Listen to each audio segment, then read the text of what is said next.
Hey y'all, this is AL Think of a Dom, and this is a review on games people play. Y'all, as you can see, I'm laid back. Y'all, my back is killing me, so I kind of don't have a choice. So I'm gonna try to do the best I can. So hopefully this will go off without a hitch. Y'all, so anyway, this episode started out with Vanessa and Marcus in couples therapy. They have gone before a bishop at some church.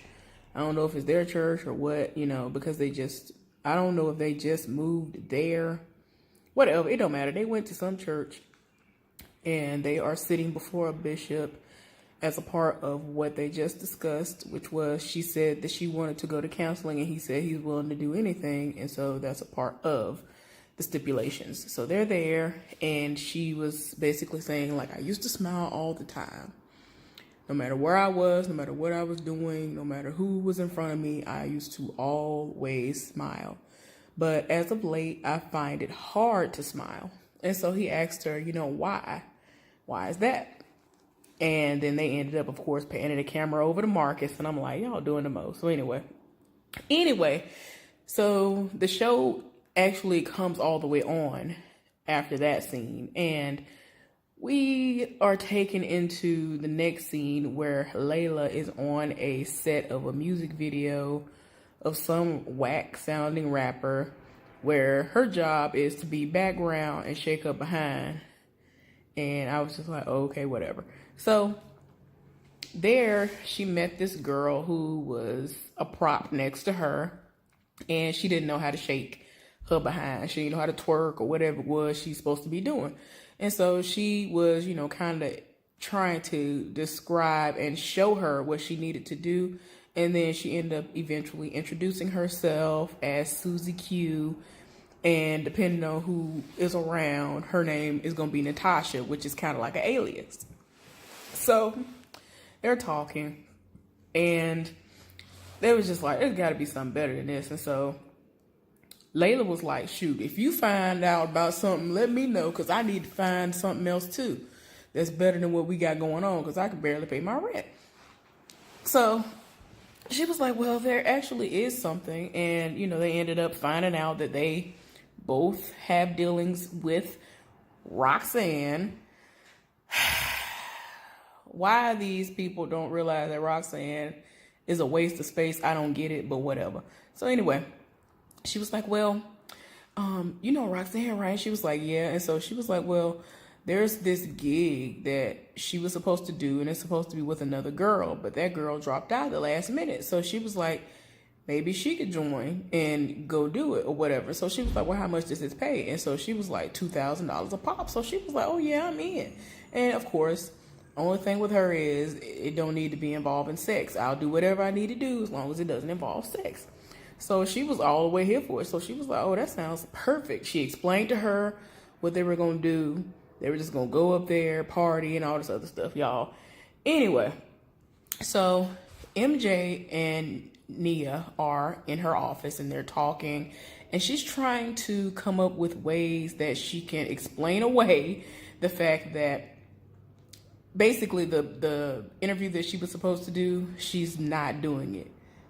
Of course, because that's her line sister's husband that it's covering and one of the side chicks.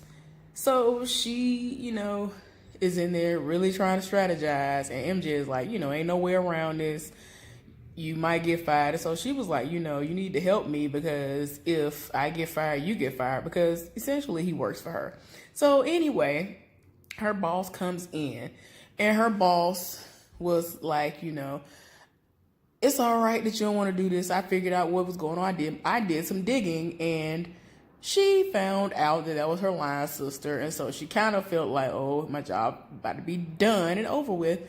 But she kind of gave her a pass because they both are of the same sorority. And I rolled my eyes, y'all. I ain't got time for sorority life. I already explained that in a video before. It is really too much, but I ain't got time. It was something that I was interested in, but if you go back to one of my other videos, you'll know why. I ain't got time for it.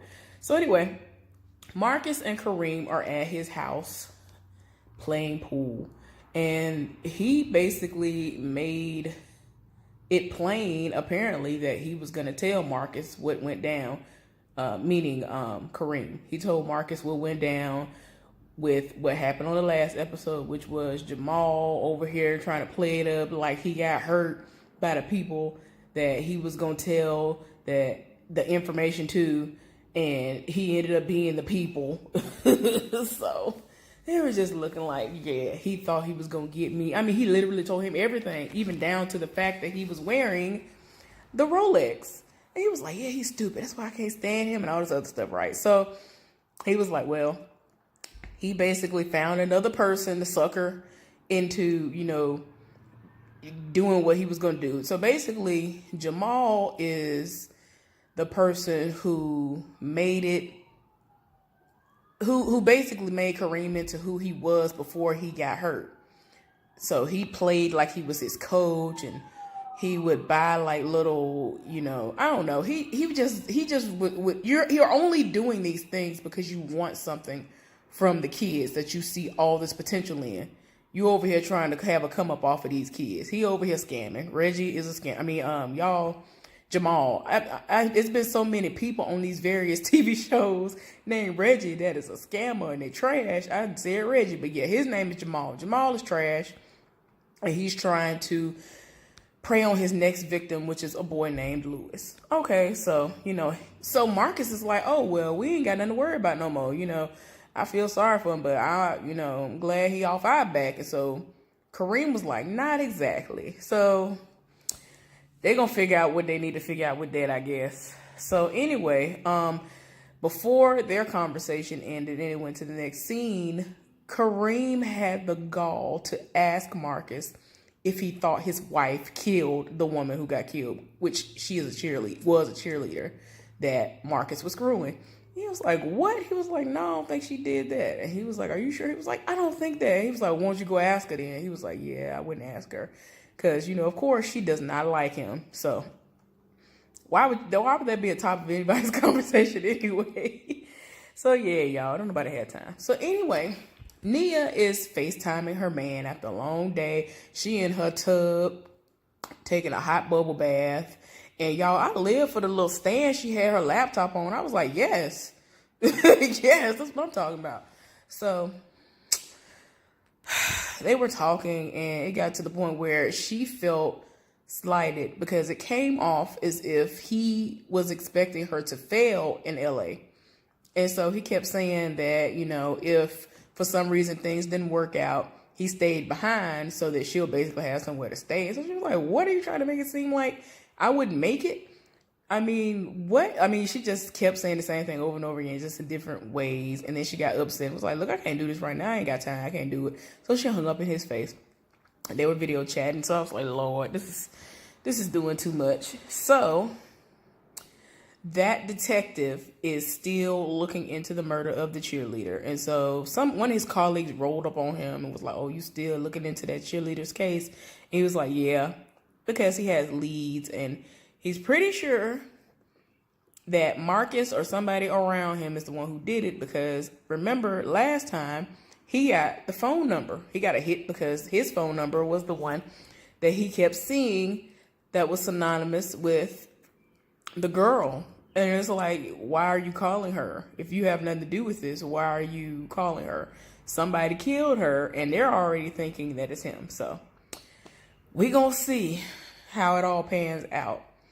So Layla ended up going outside to meet up with the girl Susie Q, and had her little fur and stuff on because they're about to go wherever they're gonna go for this event that they have to show up to. So her understanding is they're gonna go up to well, at first they didn't know where they were gonna go, and Layla was like, well, I hope it's Miami, and the driver was like, sorry ladies, and they were going to Lake Tahoe. So she was like, oh, okay. So Susie Q explained to her that they are going to go up there, they're going to party, and then they're gonna come back home, basically. Like, there's really nothing they were gonna do. And I'm like, why is somebody gonna pay you $2,000 to come party with them and you ain't gonna do nothing?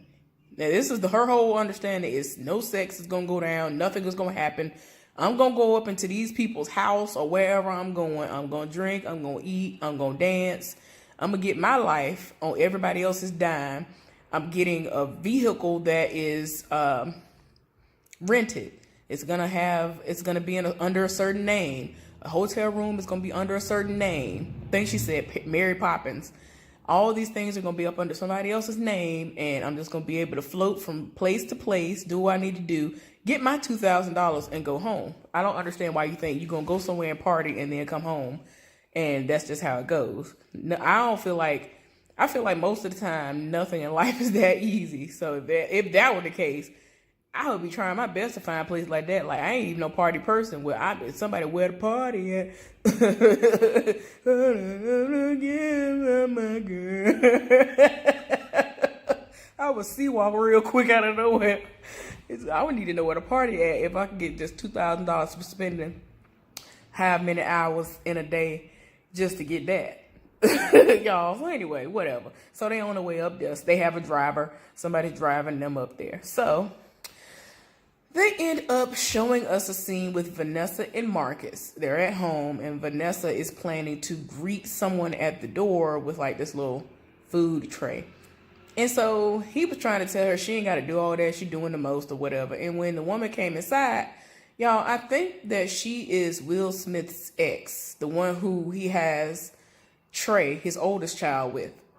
I think her name is Sheree. Maybe Fletcher. I think that's who it is. Cause I kept looking at her and I'm like, her face looks familiar, but the last time I saw her was when she was on Hollywood Exes. So I think it's her. I think her voice was syncing up, but her face looks slightly different. I don't know if it's because she got older and, well, she aged a little bit. I think that might be what it is, or the makeup. I don't know. But she apparently is kind of there to do damage control with everything that Marcus did, so that the NBA, the actual, association, can save face. And so Vanessa was asking what she needed to ask, which was, are you here to help us, or are you here to help the NBA? And so she was like, both. And so she was like, but you're here, you're going to help them, first, and then us, basically. And so she was like, look, helping the NBA helps you, essentially, which makes sense. But I'm just saying, they're going to cover themselves. People are disposable, in all honesty. You can cut that check in half and give it to a random person who came up out of the hood, ain't never had no money. All that money that he get, you already know they would jump at the chance or something like that. Stuff like that happens all the time. So it's not like he's not replaceable. He's very much so replaceable. So if all else fails, they'll replace him in a heartbeat. So I'm gonna leave him not to get comfortable. So whatever. Anyway, Kareem rolled up to this house right in the hood. I'm thinking that it is the little boy. Well, not little. I'm thinking that it's the boy who Jamal is setting his sights on nowadays, which is this boy named Lewis. So he outside and he keep looking at this car. Meanwhile, y'all keep in mind, he has like this Escalade truck or something like that.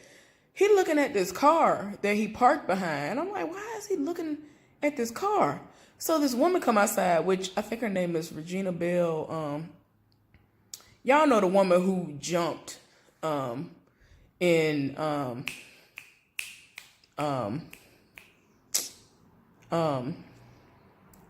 Coming to America, and she played the shady RNA person or whatever on what's that movie, The Temptations, and she's been in so many things, y'all. I can't even keep up. But she's a veteran in the game. So she came out the door and she was like, "Can I help you?" And I was like, Lord have mercy. Anyway, y'all, I had a phone call come in. So the person that it ended up being was his mama, y'all. Like, he did the most. It was kind of cute, because at first I was like, what? Because they did like this little back and forth dialogue where he was looking at her car and she was like, "Can I help you with something?"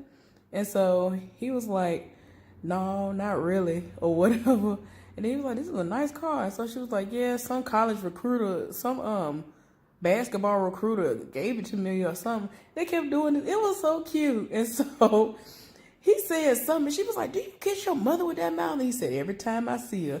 And then, eventually we are, finally let in on the fact that that's his mama. So she ended up letting him in the house, and he slid her an envelope full of money, and she was like, I told you not to do this no more. And so he kept talking about he owes her, and she was like, boy, you don't owe me nothing. Everything that you have, everything you had, it was because you did it or whatever. So I was like, that's what I'm talking about. She ain't one of them mamas that expect you to, do all this stuff. I mean, like, I think things are expected, but not to the degree that some of these greedy people do or whatever. If that makes any sense to anybody, I hope it does. Y'all, but anyway, went in there, we're talking, and so she still has up like all kinds of little trophies that he got when he was playing basketball. And so he tried to act like he was embarrassed by it. And she was like, look, I'm proud of who you were. I want people to know who you were. Meaning, the career that he once had before the incident happened where he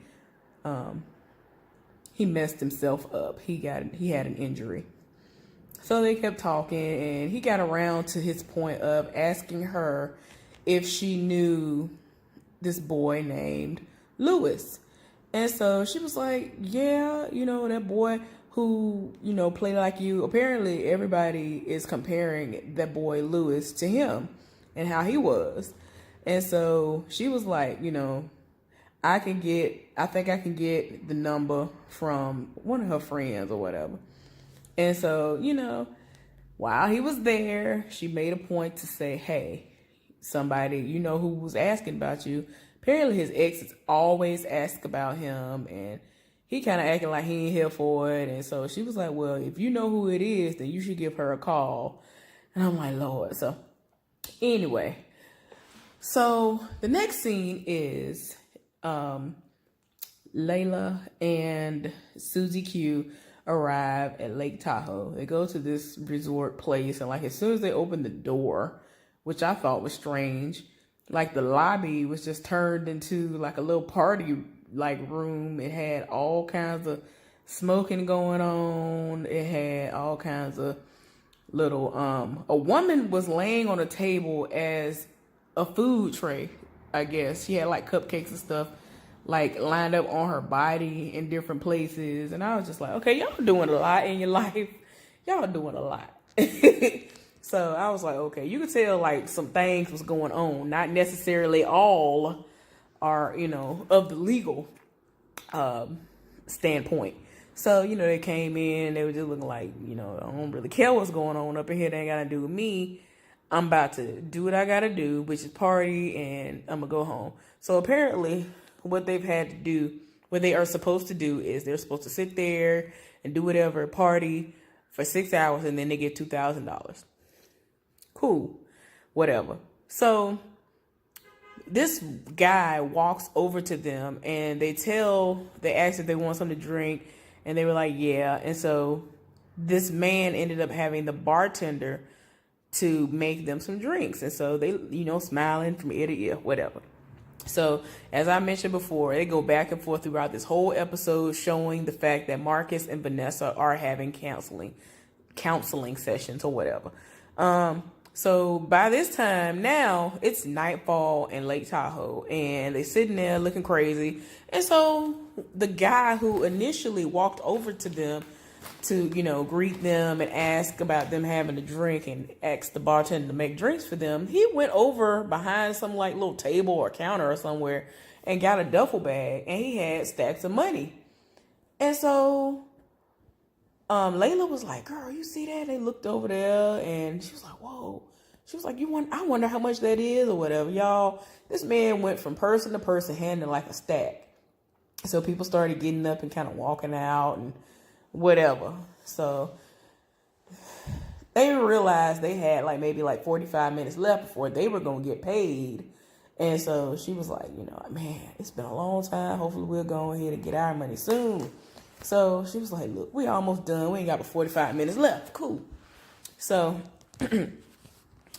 y'all, as I expected, people thought they were prostitutes. So, y'all, okay, this is what I didn't like from the beginning. From even when they first came on the scene, when they came there. There is this guy who gives me R. Kelly vibes. He is sitting over in a corner and he has one of his lackeys go over to the girls and greet them. And so this last time he had the same guy to go up to them, specifically Layla, and was like, this person says that you're beautiful and all this other stuff. She was like, oh, well, you could tell him that I said thank you very much. And so she over here looking like, yeah, I'm just going to continue to sit here and then I'm going to get my money. And so he was saying something about they're going to go hit up the casino and when they come back or something, some things were supposed to be implied or whatever. And so she was like, oh, well, as long as he know ain't no sex going to go down, I don't really care about all that. So he was like, what? So, look, everybody thought they was prostitutes. So tell me why. He was like, look, hey, wait here. Wait here for me. Don't move. So he ended up leaving them, going back to the dude. And when he did that, a whole gang of dudes stood up and began walking out the door. So I was like, oh my gosh. And I mean, it was several dudes. So they really thought they was about to run trains or something on them girls. I don't know. I was like, oh my gosh, all these dudes and got up. It was like 5, 6, 7 dudes stood up and walked out the door because they thought they was about to have sex. Now, I'm pretty sure this Roxanne person is the one who told him that that's what was going to happen and then ended up not happening. But the fact remains, Layla has told everybody, I don't care what I got to do as long as I ain't got to have sex, whatever. So it was a lot, y'all. I was like, what in the world is going on around here? So anyway, Vanessa and Nia are outside at Vanessa's house having dinner and drinking wine or whatever, drinking whatever they're drinking, and they're talking. And Vanessa is, of course, grateful that Nia did not break the news and that story dealing with her husband's cheating scandal. And she was like, look, I already got enough going on than to have my personal business to be put out on Front Street on top of all that. So then, she ended up bringing up the girl who got killed, and she was like, that's crazy, right? And she was like, well, I did get into a fight with her. She was like, what? So I was like, oh Lord. So then Vanessa brought up, like, do you still talk to Terrence? Now, Terrence is Nia's ex. She asked her, does she still deal with him? And apparently he's like a lawyer. He has something to do with something in the law field. And so she was like, I mean, I talked to him, but not really, because she's still with her, current dude. And so she was like, well, if you think it's going to mess up your situation, then don't worry about it. But she wanted legal advice and wanted him to help guide her through some things. And so she was like, look, me talking to him ain't going to mess up what I got going on with my dude. So I'm not scared to do none of that. So she said that basically she was going to, call him, get in contact with him and see what he was going to say. Oh, Lord, y'all. So tell me why Layla and Susie Q are sitting there literally alone in this. I didn't even know it was a hotel room until she said something. It just looked like y'all, I can't even describe it. I was just like, what is going on?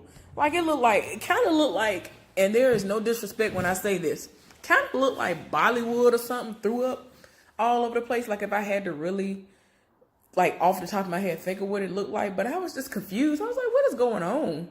But it didn't even really look like a hotel room. And it was just random.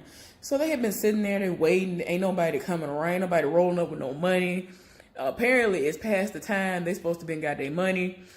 So Layla get up and she go around the room. And so Susie Q was like, what are you doing? And she was like, I'm looking for some things.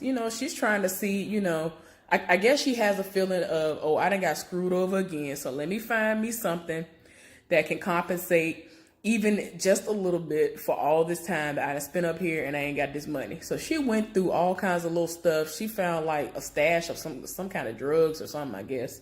She found like little things. So then she ended up calling the front desk and asking that they send up some champagne. Y'all, she didn't ask for a bottle. She didn't ask for 2 bottles. She didn't ask for 3 bottles. She didn't ask for 4 bottles. She asked for 4 whole cases of champagne, and the most expensive ones they had. And I was like, girl, so, her mind, she's like, look, it's going to get charged to the room. That ain't got nothing to do with me. That's something that Roxanne going to have to deal with because whatever. That's what she's, basically saying in this moment. And I'm just like, girl, you was doing the most. 4 cases, though? Anyway, so they, again, Vanessa and Marcus, they are in their therapy session, and the bishop is talking about how they're going to have to rebuild trust and the typical things that you talk about when someone has done something like what Marcus has done within a relationship with infidelity.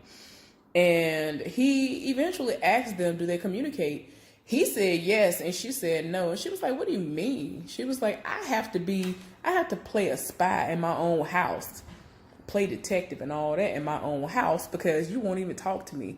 And I was like, well, dang, that's messed up.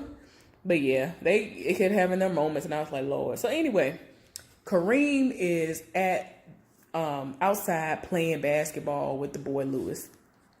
So he's trying to create like a genuine moment with him. And even though he didn't make it, he knows of him to the point of where he trusts being around him. And he is actually excited to be playing basketball with him. Y'all, his ex-girlfriend came out of nowhere, rolled up on him. He was like, girl, what you doing here? So they trying to be in the middle of getting into it just a little bit, but not really. And then Jamal rolled up, and then he was like, what you doing? Don't be talking to him. And so he was like, dang. He kind of was trying to tell him on the slide a little bit, but he, you know how kids can be. Y'all, it was about to get heated, and his ex stepped in and was like, look, you need to go on somewhere. You ruined his life. You see how he ended up with nothing. All you doing is scamming people, and tried to tell the little boy Lewis that he needs to look at Kareem and see what happened to him, because that's exactly the road he gonna go down if he keep on fooling with this fool Jamal.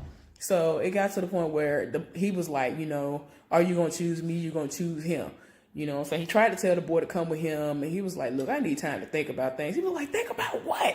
Like, he really is irate and loud for no reason. I'm just like, sir, he is so exhausting.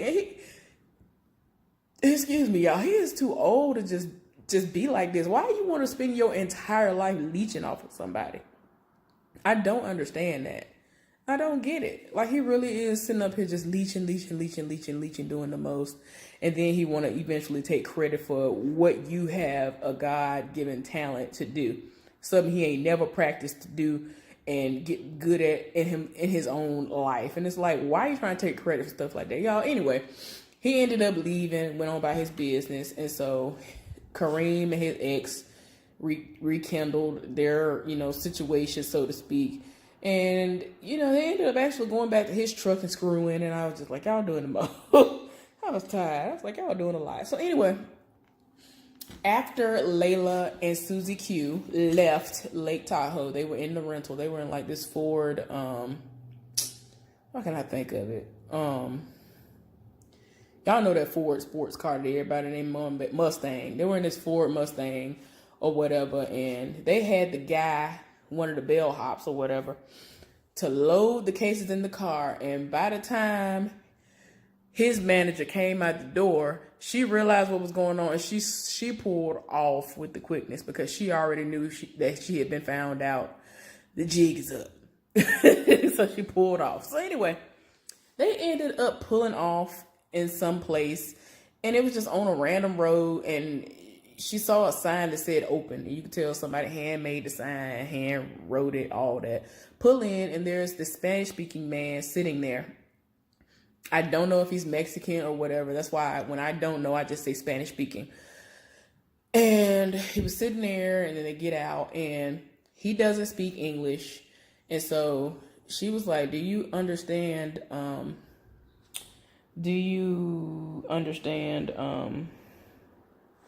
want to make sure I say it right. I'm sorry. Yeah, tamales. And, of course, he understood that. And so she said that she wanted 2 tamales, and then she knew what the Spanish word for ice is. And so she asked for a bag of ice. So that's what happened with that. So then it ended up, Nia met up with her ex, like she said she would do, on behalf of Vanessa. And he was like, what's going on with you? Did you get in trouble? Because she basically was just, I guess she just told him, like, I need to meet up with you about something. I don't want to discuss it over the phone. So they met up at this nice place, wherever the place was. It looked really nice. And I was like, oh, okay, y'all do that then. And, she was like, well, it's not for me. No, I didn't get a speeding ticket and all this other stuff that he was trying to insinuate might have been going on with her. And he was like, well, what did you want to meet up with me for? And so she was like, well, my friend, my line sister, Vanessa. And basically he ended up finishing everything that she was going to say. And she was like, look, she just needs help. And she needs somebody who's going to walk her through all this stuff that's going on or whatever. And so he was like, oh, okay, well, if it's something that you need, then I got you. So that means, of course, I got her back. And so she was happy to hear that. And I was like, Lord, this ain't finna do nothing but start some stuff that don't need to start, which it kind of did. So then, y'all, the girls are still, Layla and Susie Q, they are still at the place where they got the tamales and the ice at. And Roxanne keeps calling them. And so Susie Q was like, it's Roxanne again. And so Layla was like, just keep ignoring her, girl. Just keep ignoring her. So she ignored the phone call. And you could tell Susie Q is like panicking and getting very fidgety and all that, as she should. And, Layla she's one of those people that she just has a persuasive way of getting you into trouble. That's the best way I can describe it, y'all. So anyway, she ended up having Susie Q to record her and the owner of the little tamale, I guess, stand or whatever he wanted it to be, the little food place. She recorded him. She sat up there and put the champagne on ice. And so she gave him a bottle, if I'm not mistaken. He had the bottle in his hand. And so she was recording him and announced who she was and who he was, and that Susie Q was the one behind the camera, and tried to get like this little motivational type of thing. You know how a lot of people on Instagram, and they do that little stuff, like a little 30-second to 1 minute thing that they'll do. And it's like, sit down somewhere. But that's what she tried to do. And she posted it to social media. Yeah, of course, that was a big mistake, because the people who had been looking for her, they saw that. And the guy who had been walking over to her since she got to Lake Tahoe, he confirmed that it was her. He was like, yeah, that's her. That's the same person. I'm sure that's her. And I'm like, Lord, this is too much. So anyway, Marcus and Vanessa, again, are still in counseling. And, of course, he's lying. He's sitting up here and acting like he in his feelings. I'm under so much pressure. People don't understand what I'm going through. Nobody could possibly understand. Not even you, Bishop. I go through so much. I have so many people depending on me. And he said all that to say that he gets distracted, and that's when he ends up cheating on her, because he's so frustrated and overwhelmed and all that. So instead of you having sex with your wife, you go out and have sex with everybody else. But you claim that you love her. You claim that the sex is just great with her and all this other stuff. I just never understood why people do that. To me, that is stupid. You can't sit up here and tell me, I love you, I want to be with you, but you over here want to screw everybody else, and then tell me, please don't leave me. It's like, what are you talking about? Oh, Lord, I was just so tired. So anyway, he was just saying that, he's going to do better. And she sat up there and believed it as usual. And I'm just waiting on next week for him to have some other woman hopping on his lap. Because every single time he does this, he ends up going somewhere screwing somebody else. So I'm like, girl, ain't you tired? Ain't you tired? So anyway, Nia is still at that place with her ex, and they're having drinks, and her boyfriend, Eric, calls her, and she ignores the phone call, even though she looked like she felt guilty about it, because she didn't know if she wanted to continue having this moment with her ex or to step away and be done for the night and talk to him, because they had already had a previous little fight earlier, and I don't know if they talked since then or not. But she ignored the phone call, went on by her business, and kept on drinking. And so he had another round coming, and, I'm just like, girl. So then this episode rounded out with Layla being alone somewhere outside with like little Christmas lights strung up somewhere. You know how some places just have it like that. It's not necessarily Christmas time, but she was just outside in some open space with like little picnic tables and stuff. And she did like another little motivational type of video by herself while she was getting drunk off of a bottle of champagne that she had been drinking. And she posted it to social media. So, of course, you know, now it's to the point where everybody is interested in her story since she had been posting all these body parts of Marcus. And, you know, all of this was in the hopes that she would gain this great following and all this stuff. All this was for clout and following. And I need followers. And I'm just like, girl, why are people obsessed with that? Like, it's just so dumb. Especially if you're just a very small fish in a big pond. If you're not somebody like Kim Kardashian where they paying you $1 million per post and all that, I don't see the point. I don't see the point. She ain't, but at this point, she ain't even getting $5 per post. She ain't getting no money at all for none of this stuff. So I don't understand. If you're not getting money, like real money worth actually looking at and being like, okay, let me, you know, get my life together, then there's no reason, y'all. So anyway, she sat up there and she posted it. And like a few seconds later, she got all these likes and stuff flooding in. She is so excited. She was like, oh my gosh, because she has this little following. So she thinks or whatever right now, y'all. So she's head over heels and just so infatuated with the fact that she has all these likes and all that, that she put her phone down, and the people who are hunting her down, they put up a message that said, we know who you are. You have something that belongs to us. So now I'm trying to understand, are they referring to the champagne or are they referring to something that she took out of the place? I'm kind of thinking that all the things that she was in the room with, she took something of value to them and they want it back. So yeah. She's in danger. She don't even know it. And I think it said Ride or Die Naja was the name that they had it up under. So I don't know. I'm not sure. And then at this point, this could all be a lie. This could be somebody that has nothing to do with those men, nothing to do with Vanessa and Marcus. This could be a whole nother person. It ain't got to be Roxanne or nobody. I don't know who it could be, but yeah. This is still getting a little bit more interesting as the weeks progress. So I'm still here for it. I'm going to still do reviews on it. So hopefully y'all enjoy this review. Like this if you want to. Dislike it if you want to. You can subscribe if you want to. If you don't, that's fine as well. But anyway, I hope y'all are having a wonderful day. And I'll see y'all next time. Bye.